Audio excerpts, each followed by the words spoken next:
adlaw ka natong tanan ug karon na ata sa ato ang mobile clinic sa Barangay Poblacion 3. Kuyog nako Cuthbert Remolador ug atong mga bagitan kayo mga kagawad na diri sa kulikod.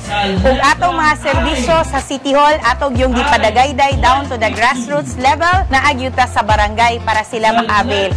Ug bag-o nato nga ning join sa ato ang Jane Yap Adam Hala Mobile Services mao ang PhilSys. Salamat kayo sa atong opisina ang Philippine Identification System. Ilang gidala ang pagparehistro sa National ID dire sa Barangay Poblacion 3. Ma'am, explain gamay kung pila ka buok mga tao makaabil ani unsang idara o unsa ilang makuha. Ang edad nga mag-start para sa registration is 5 years old above. 5 years old above. So inyong mga anak dili na mo kinahanglan pa moadto sa opisina mo pila kay kami mismo ang muana ninyo.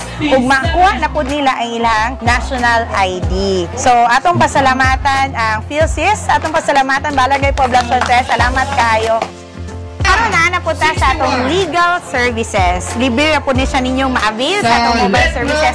Of course, ang akong partner sa paglibot-libot nato sa Tibok Tagbilaran City ni Jane Yap, Adam Hala Babayap, ang atong SK Chairman Clark Bandiha. Attorney Louie, salamat kayo sa pagkuyog na mo paghatag sa imong libreng legal services. Kuyog nato atong mga OJT sa Tagbilaran City College. Yes. Si Jess o si Donna. Attorney, yun sa mga services nga ma-avail nila diri. Atay free notarization and drafting of simple documents, gawas lang sa mga commercial related documents. And napo tayo libreng legal consultation. Mufocus na sa mga land titling, land disputes, napo tayo mga about family disputes. And kanang makuan attorney mga kabilin sa mama o papa, 'di ba? Na yes, na sila. about succession. Mga yuta nila nga wa pa mabahin. Yes, your appeal sa ato ang pwede na to. Pwede pag ikaw mo bahin. Daghan kayong salamat Attorney Louie. I'm sure daghan pa kayong mga legal services and inquiries nga inyong gusto mahibaw-an. So ayaw pong pabakuli o appeal sa ato ang mobile services. This is going to be every Friday. Kunya makita ninyo si gwapong Attorney Louie Raot-Raot. Salamat kayo. Ug karon kuyog nato ang kinagwapahan nga head sa Tagbilaran City Agrivet Office. Ang akong bagong cousin-in-law si Dr. Jeanette Egos/Yap. Sa atuang opisina available ang atuang veterinary services which is ang free deworming, ang free vaccine, also napud tay giveaways nga free dog food, 5 kilos per owner. Sa agriculture napud tay free seeds and of course ang atong libreng RSBSA nga registration.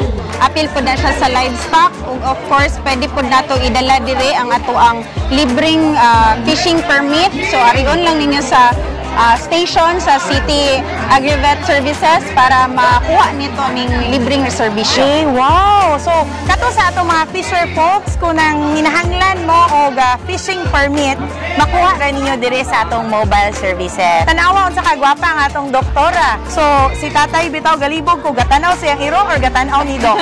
So, sige, sugdan na nato ang pag-inject sa atong iro, Doc. Finally, nahuman na jud ka lang. Manag yun.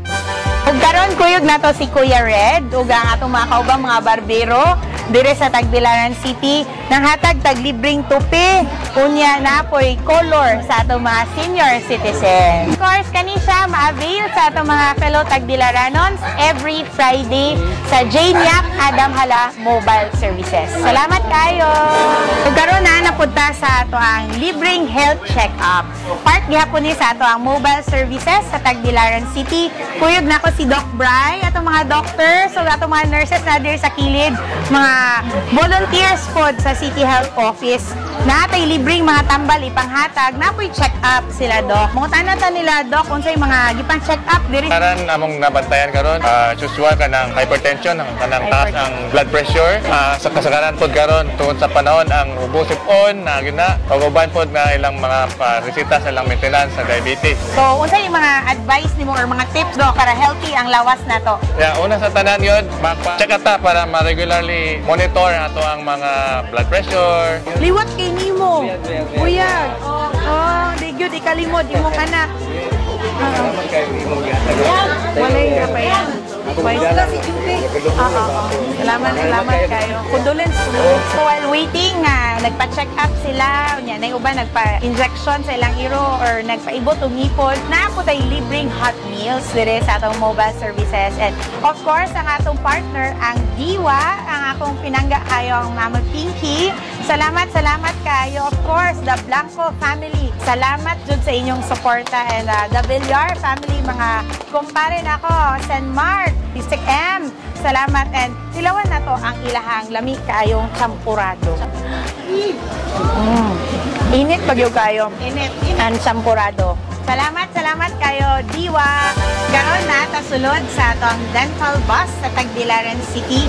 Kurig na ko si Doc Joshua ug atong mga kauban, yung mga dentist diri sa Tagbilaran ug sa City Health, yung mga volunteers nato. Libreng ibot ngipon sa mobile services sa Tagbilaran City. Sampulan na to ni si Kuya, sure kung di ni hadlukan kay naitatok man, so gamay ra kayo injection sa ibot ngipon. So Doc Joshua, salamat kayo sa inyong pagkuyog na mo sa pag-ibot o ngipon. Every Friday, natay libreng ibot ngipon sa atong mobile services. Kaning serbisyo atong yung gipanaog o gipadagayday sa grassroots level. Doc, any advice para sa ato ang mga Tagbilaranons para healthy lang ngipon? Unsa ba? Angay ba itun yun or i-assess ba na? If ever save it siya as much as possible, save it nato siya. So last resort na itong ibot. And don't forget to brush your teeth every day, at least 2 times a day. Thank you, Doc Joshua. Thank you sa atong entire City Health team. So, sila yato ipakita sila tanan, sila Ate Sharon, sila Kuya Alex, si Ate, ang atong intern. Salamat kayo. Nagkaroon na ata sa ato ang mobile clinic. Mao na ang kinabaguhan nga mobile clinic sa Tagbilaran City. Makita nato sa atong likuran na po dito ang atong mga machines, air condition sa sulod, bugnaw kayo, ug sigurado ko nga magpa-check up ka nga nagngisi ka kay nindot kayo ang pasilidad sa sulod. Kuyog na ako si Nurse April. Unya natay pasyente diri si Kuya Jonathan. Kuya Jonathan, unsay mo i-avail nga service nato karon? Mana siya sa Warts removal. Warts removal. Baby, gud mo warts good. Gutang-tang og sa nose Uy, pod. nakaayo. Harmony libre nga warts removal kaganina. So di na-avail na ni Kuya Jonathan ang warts removal. Unya karon taon-taon isud nato siya dito sa atong mobile clinic kay magpa-ECG siya. So, kuyugan na to si Kuya Jonathan sa sulod magpa-ECG. One at a time. Nurse April, ano yung mga services nga pwede nilang ma-avail ani sa mobile clinic? For now, atong ECG, then ganyang morning na atay removal of warts. Si Dr. Army Jody Apalisopulio ang perform sa mga warts. Yes. Anya, na-avail na ni Sir ganina ang warts removal, then karon nagpakonsulta siya and ganahan siya magpa-ECG. So, ako siyang ECG karon. Okay. So, Nurse April, in action. Sir, palihog sa pagtangtang Of course, ato pong pasalamatan, Dr. Jaya Pondok, mo'y head sa atong Tagbilaran City Health Office. Kung gusto mo mo-avail sa atong ang libreng serbisyo at angin ninyo ang pag-arangkada sa JNIAP, Mobile Services. Ang Champurado team ng Barangay Poblacion 3. O karon na ata sa ato ang bagong programa sa mobile services, ang bahandi sa basura. Kuyog na ko, Engineer Aw Aparicio. Unsa may atong ma-expect dire, Engineer Aw? Explain nila kay na si nanay dire no, gadala sa iyang mga recycled nga mga coke, butilya. Hala, ganahan naman yung coke sa nanay sa pagpasko pa siguro ni, no? So unsa may iyang madawat kung iyan ning i-surrender diri sa atong bahandi sa basura booth. So lang mga plastic bottles, depende sa sizes, makadawat sila og 1 kilo nga rice. So kani ang 1 kilo nga rice. So 1 kilo rice for you, ate. Ha? Nanay, basta kugihan ka, imo itapok imo mga plastic na nakay pangkaon ni nagkagabi. Yes. Naib number of pieces. Og ang ilang plastic bottle nga sakto nga size, 50 ka pieces na sila yung usa ka kilo nga bugas. So kung 50 kaing ani, naa kay usa ka kilo nga bugas. So, pag andam nag 50 ka buok. So nya og napoy 350 ml and lower 40 pieces. Unsay forma sa 350 ml? Oh, kani. Usa ka kilo gyapon nga rice. Wala ko ga-advertise ani nga tubig ha. Mo lang jud ilang gihatag nako. 350 ml and lower. Pila ka buok? 40 pieces. Pinta ka ka buok ing ani na sa inyong balay i-surrender na dire kay lisdan mo na tog usa ka kilo nga bugas. And then 30 pieces nga 500 ml makadawat kay 1 kilo. 500 ml.